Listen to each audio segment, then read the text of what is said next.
şapkam hı havara hı hav psam sigum yeşer şağına gaso.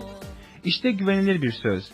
Eğer bir kimse gözetmen olmaya hevesliyse iyi bir görev arzu etmiş olur.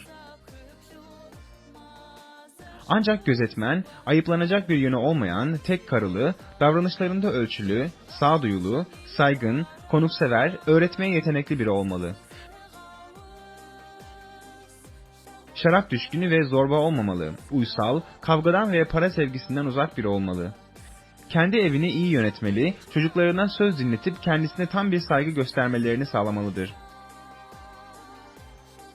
Kendi evini yönetmesini bilmeyen Tanrı'nın topluluğunu nasıl güdebilir?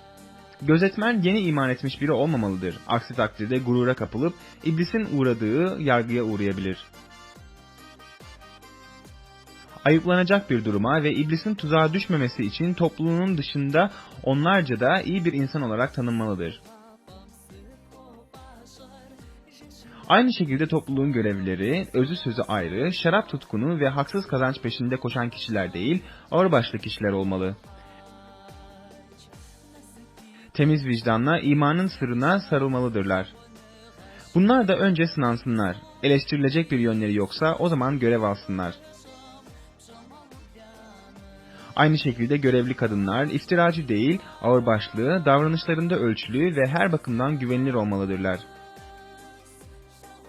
Görevliler tek karılı, çocuklarını ve kendi evlerini iyi yöneten kişiler olsunlar. Görevlerini iyi yapanlar kendileri için iyi bir yer edinirler ve Mesih İsa'ya olan imanda büyük cesaret kazanırlar.